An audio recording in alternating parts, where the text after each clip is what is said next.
Francosko predsedstvo je še poslalo vabila za Evropski svet.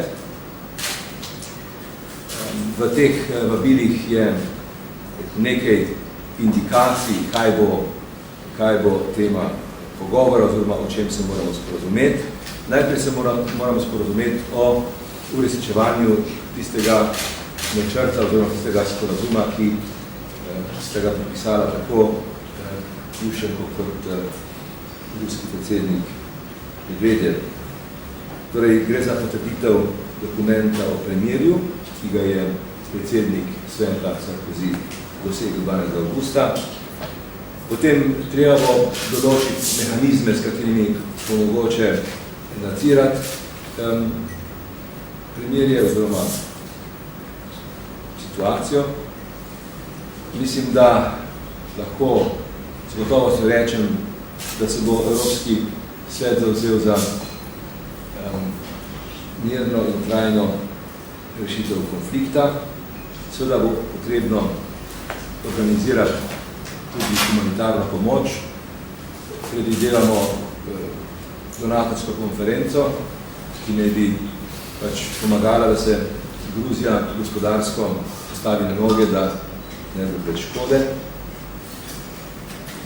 Poleg tega pa bo neka, verjetno tudi potrebna neka politična konferenca.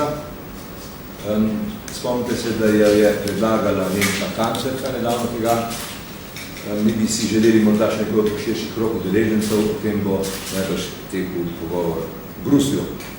Mimo glede, predsednik Sarkozy je danes rekel, da predsedstvo ne bo predlagalo velikih sankcij zoper Rusko federacijo.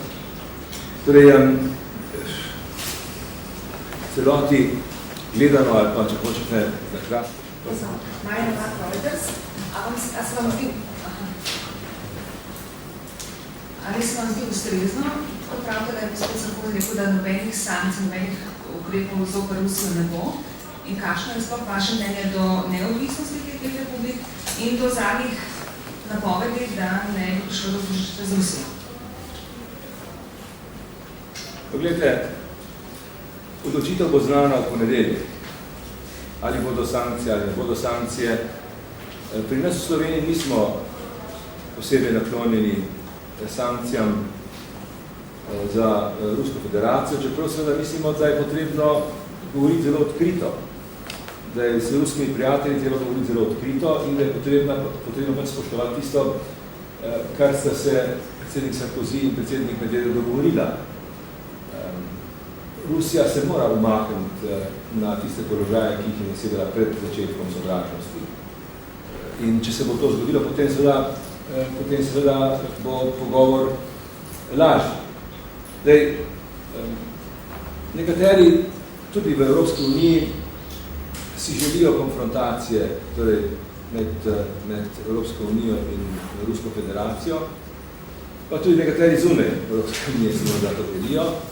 Jaz mislim, da bi bila konfrontacija lahko tudi kontraproduktivna, da nesmiselna. Mislim, da se je potrebno skratka resno pogovarjati tudi o tem, kakšne namene Evropska unija ima svojo širitvijo in kje so njene meje.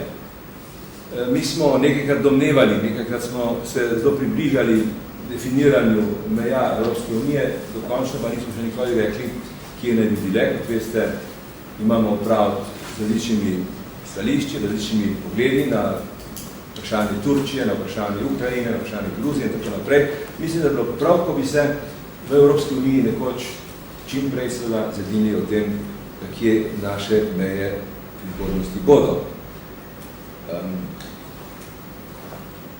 Kar zadeva torej, ta naš sestanek, mislim, da bo predvsem njegova moč v tem, da dosežemo neko enotno pozicijo.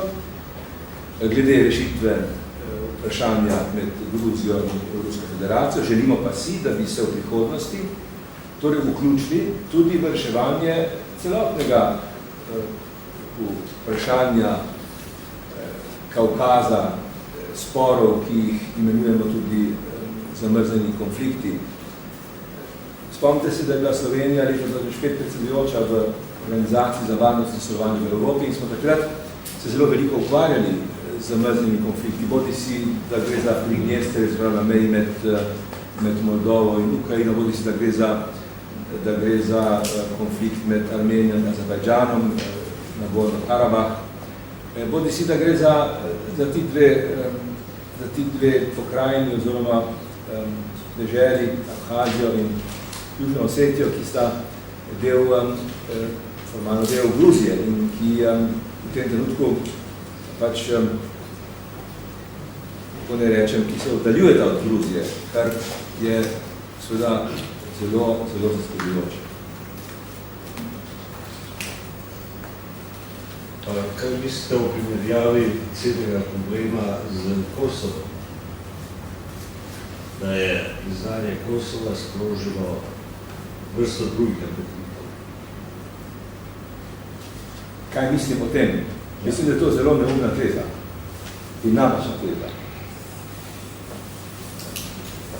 Ne vem, kolikokrat smo rekli, da je Kosovo problem svoje vrste, sui generis, da zadnje je pri Kosovu prišlo do koordiniranega delovanja mednarodne skupnosti.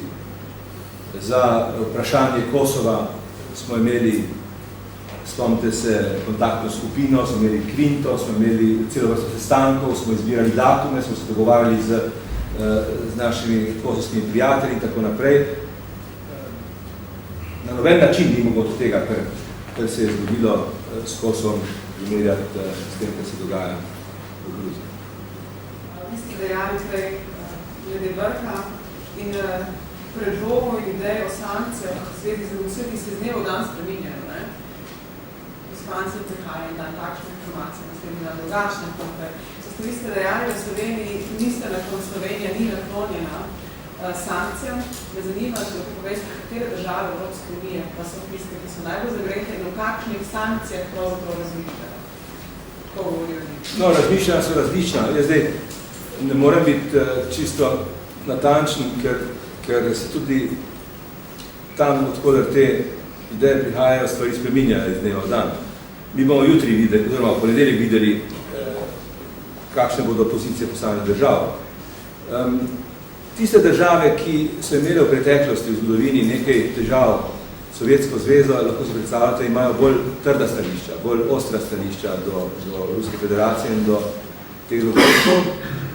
Drugi pa nekoliko milejša. Zdaj, pri sankcijah se govori o tem, da torej, ideja, ki je meni zelo tuja, moram reči, se govori o tem, da bi prekinili pogajanja o partnerstvu in sodelovanju.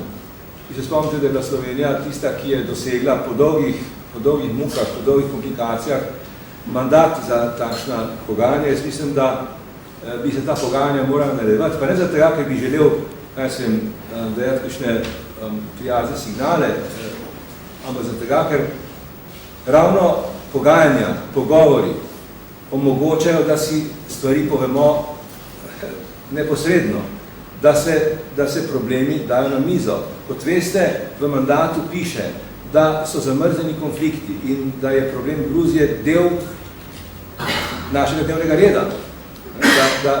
Da je to tisto, o čemer se je potrebno pogovarjati. Tako da, jaz mislim, da je z Rusi potrebno govoriti, mislim, da je treba z njimi govoriti resno in tudi prijateljsko, vendarle, seveda, da jih je treba opozoriti, da poteze, kakršne smo videli pred dnevi, nimajo mesta v mednarodnih odnosih, da so nesprejemljive.